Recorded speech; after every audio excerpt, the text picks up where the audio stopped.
Bismillahirrahmanirrahim. Assalamualaikum warahmatullahi wabarakatuh. Kembali lagi di channel Edupedia Dodit. Kembali lagi dengan saya, Dodi Setiawan Santoso, selaku guru pengampu mapel bahasa Indonesia. Pada video kali ini kita akan melanjutkan dari pertemuan selanjutnya atau sebelumnya. Kita melanjutkan dari pembahasan teks eksplanasi kompleks yang sudah dijelaskan pada video sebelumnya, yaitu tentang pengertian, kemudian ada tujuan dan juga ciri teks eksplanasi kompleks. Pada video yang kedua ini kita akan membahas mengenai struktur dan kaidah kebahasaan dari teks eksplanasi kompleks. Nah, pada video ini nanti juga akan saya berikan cara menganalisis dari struktur dan kaidah kebahasaan yang ada atau saya berikan contohnya, supaya kalian lebih memahami apa yang kami sampaikan. Oke, sebelum kita ke pembahasan inti, ada baiknya kita mereview ulang atau membahas kembali mengenai pengertian dari teks eksplanasi kompleks, supaya nantinya kalian tidak keluar dari apa yang kalian ingin pahami bersama. Oke, pengertian dari teks eksplanasi kompleks secara bahasa. Eksplanasi itu berasal dari kata bahasa Inggris yaitu explanation, yang artinya adalah penjelasan atau keterangan. Jadi pengertiannya yaitu teks yang berisi tentang penjelasan atau keterangan tentang suatu hal dapat terjadi. Nah, namun lebih spesifiknya yaitu teks yang berisi tentang proses mengapa dan bagaimana suatu peristiwa alam, ilmu pengetahuan, sosial budaya, dan lainnya itu bisa terjadi. Jadi ini lebih ke menjelaskan atau menerangkan suatu kejadian yang telah terjadi. Oke, ini juga kemarin sudah kita bahas di video sebelumnya terkait contoh peristiwa yang dibahas. Sebagai contoh gerhana bulan, ini ada gerhana bulan total, berarti tampilannya total ya, tidak kena sinar matahari ya, atau hanya berbentuk pinggirannya saja yang terkena sinar matahari. Itu disebut gerhana bulan total. Sedangkan gerhana bulan sebagian ini sebagian dari permukaan bulan ini mengalami atau menerima sinar dari matahari, sehingga sebagian ada yang terang, sebagian ada yang gelap. Sedangkan untuk gerhana bulan penumbra ini semuanya terang ya, semuanya terkena sinar matahari. Oke. Pembahasan inti pada video kali ini yaitu tentang struktur ya. Nah, struktur dari teks eksplanasi kompleks itu ada 3. Yang pertama, struktur pernyataan umum ya.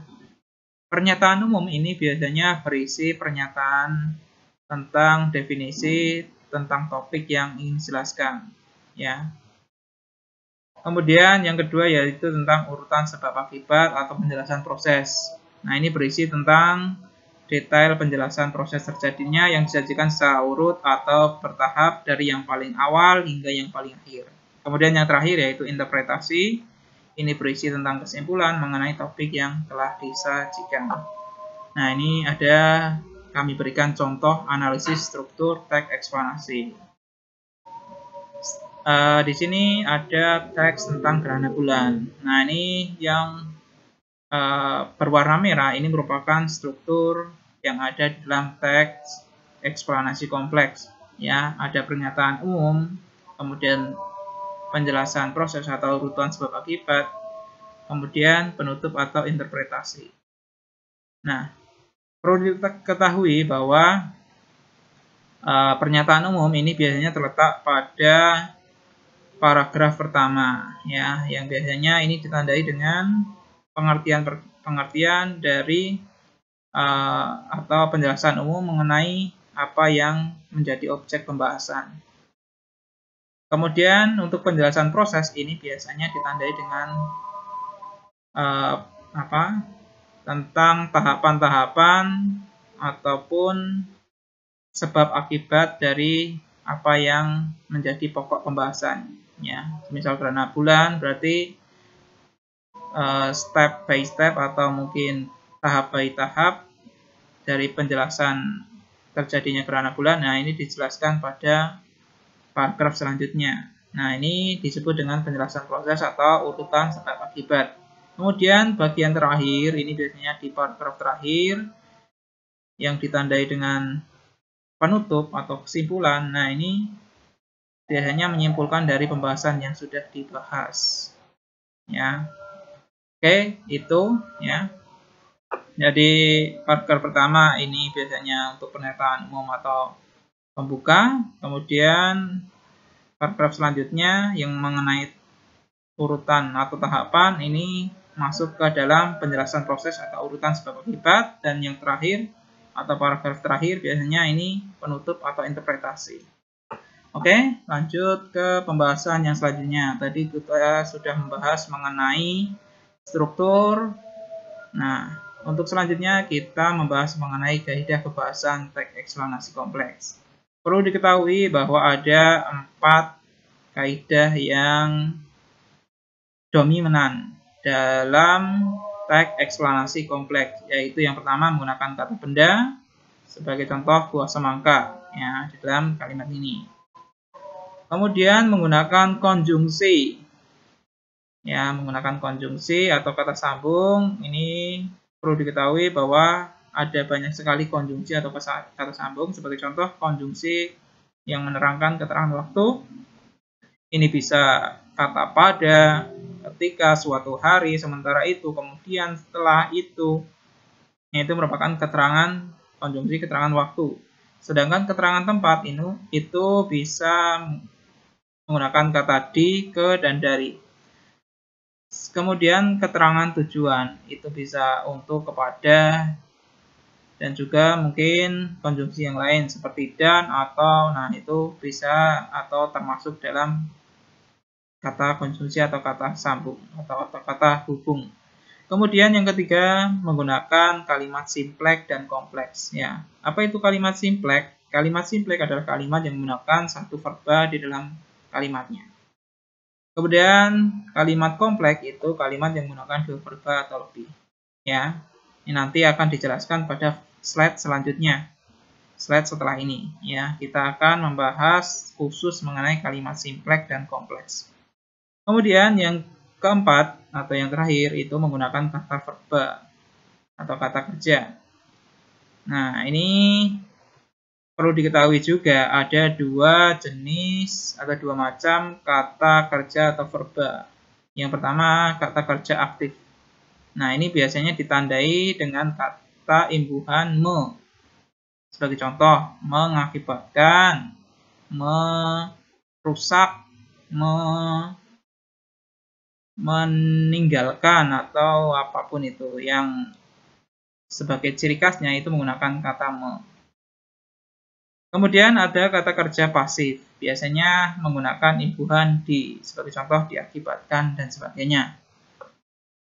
Nah, pada slide selanjutnya ini membahas terkhusus mengenai kalimat simpleks dan kompleks dalam teks eksplanasi. Kalimat simpleks tadi sudah dijelaskan bahwa kalimat yang menggunakan satu verba. Apa itu verba?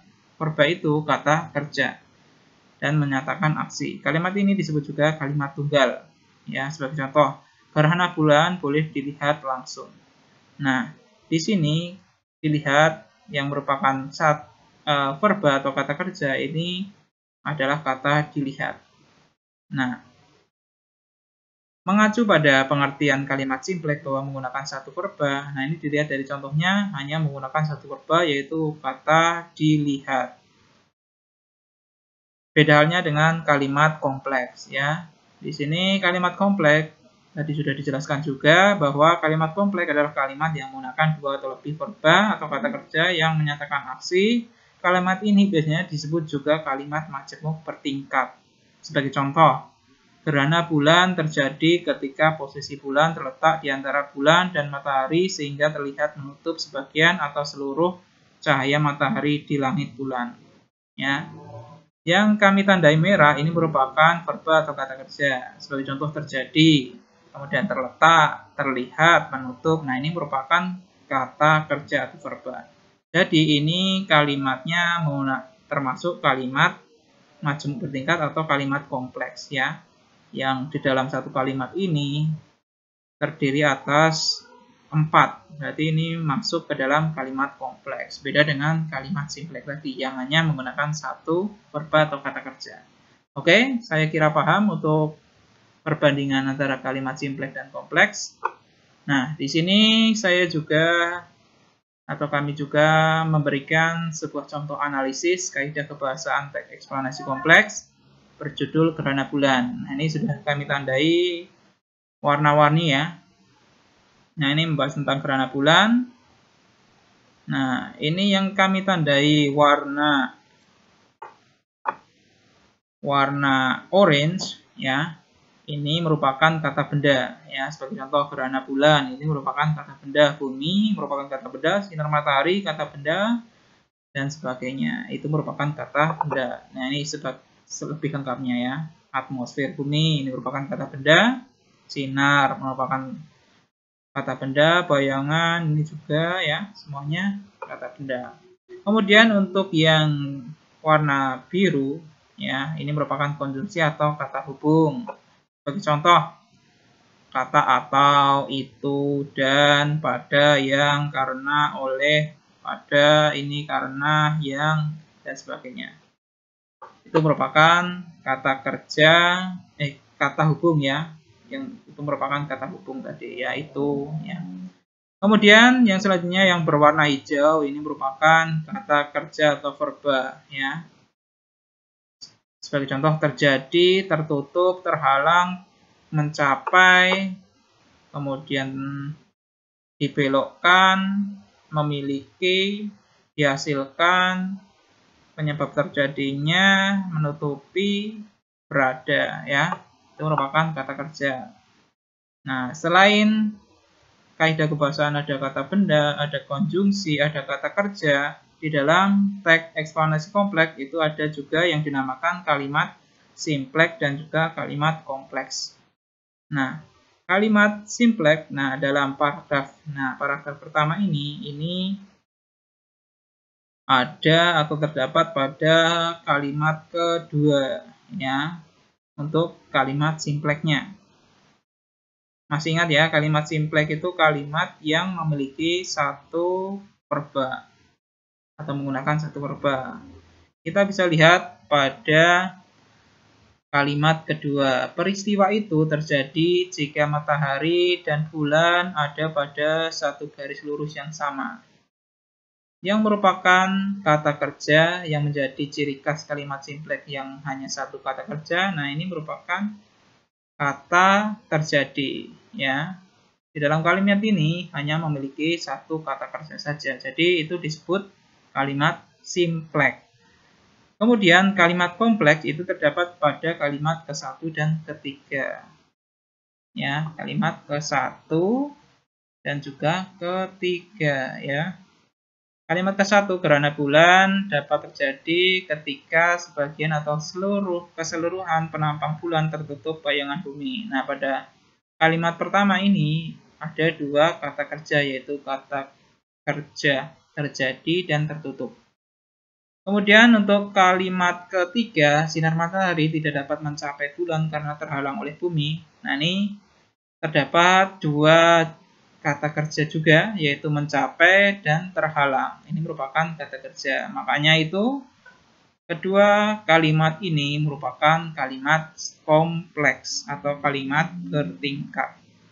Majemuk bertingkat. Oke, terima kasih sudah menonton video ini. Saya harap kalian paham ya. Dan nantinya kalian saya harapkan bisa menganalisis baik itu struktur ya dan juga kaidah kebahasaan teks eksplanasi kompleks. Yang tadi sudah saya berikan contoh menganalisis yang secara selengkap mungkin supaya kalian paham dan diharapkan nanti bisa paham, dan ketika ada tugas setelah pembahasan ini, nanti kalian bisa menganalisis dari teks eksplanasi kompleks yang sudah kami berikan. Oke, terima kasih. Sekian dari kami. Kurang lebihnya mohon maaf. Sampai jumpa di pertemuan atau video selanjutnya. Dan jangan lupa like, komen, dan subscribe video ini supaya nantinya video ini dapat bermanfaat untuk kita semuanya dan juga orang lain yang ingin belajar lebih mengenai bahasa yang menjadi pemersatu bangsa Indonesia ini, yaitu bahasa Indonesia. I love bahasa Indonesia. Sampai jumpa. Sekian. Wassalamualaikum warahmatullahi wabarakatuh.